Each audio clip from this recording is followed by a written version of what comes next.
Dobbiamo crescere sotto il punto di vista ancora tecnico e tattico quando troviamo queste squadre chiuse in questo modo, perché troveremo tante difficoltà quando veniamo a giocare tutti i giorni.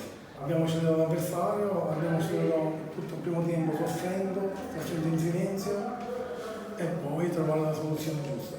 È una settimana che dico che era più facile riuscire a sbloccare il risultato sul calcio piazzato. Ci siamo riusciti, siamo stati anche un po' fortunati, però dico alla fine non so se la squadra pensa mai calcio del porta. Purtroppo c'è la regola di giovane, qualche grande deve uscire, dobbiamo fare la scelta l'ho fatta su lui perché magari l'ho messo in un ruolo che era poco adeguato a lui e da trequartista ho chiamato lui e ho messo dentro uno stato italiano e Rosario Ricada che è il ruolo più adatto a lui.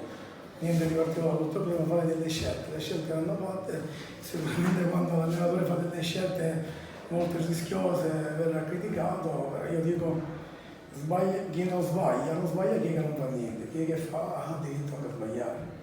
Ora ci sono 27 partite, noi dobbiamo affrontare gara per gara, ora abbiamo 2 trasferte, dobbiamo pensare alle 2 trasferte di affrontarle nel modo migliore, studiandola una gara per volta, perché poi dopo le 2 trasferte incontreremo la lista in casa, quindi io credo che sarà 21 giorni particolari dove dobbiamo recuperare le forze e non ci dimentichiamo che ho una rosa di 19 persone, quindi devo anche dare spazio a riposare qualcuno. Sapevo che Ortiz oggi soffriva tantissimo perché aveva dato tanto domenica scorsa.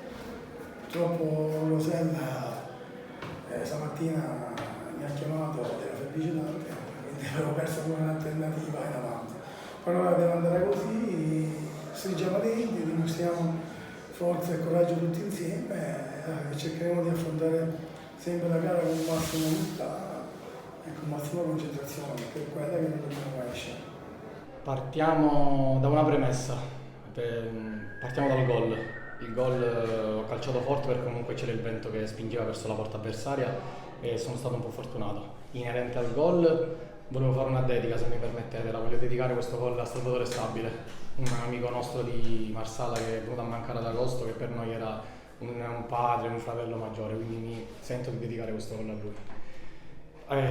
Parlando della partita, sapevamo sin da martedì che era una partita molto complicata. Affrontiamo un avversario molto compatto, che si difende bene, che lascia pochi spazi tra le linee, che lascia libertà di gioco e ti aspetta molto. Quando incontri queste squadre comunque non è facile sfondare e fare gol.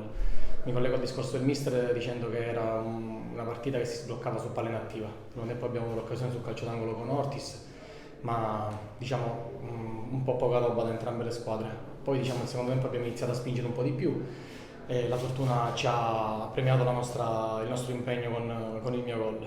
Ripartiamo diciamo dall'ultimo quarto d'ora per affrontare le prossime 2 trasferte che sono abbastanza importanti prima che venga la Nis. Un po' più di impegno, un po' più di concentrazione, lasci qualcosa al caso e rischi di fare brutta figura come magari oggi abbiamo rischiato. Geraci molto fisico e molto combattente.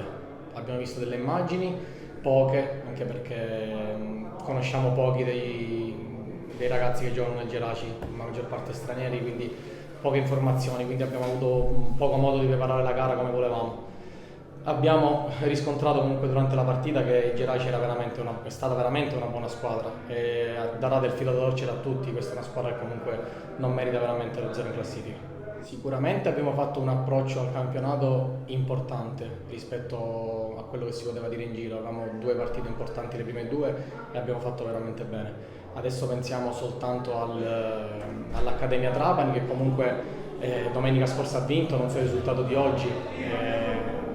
Sappiamo anche gli altri avversari che andremo ad affrontare, ma pensiamo soltanto a quella di domenica prossima.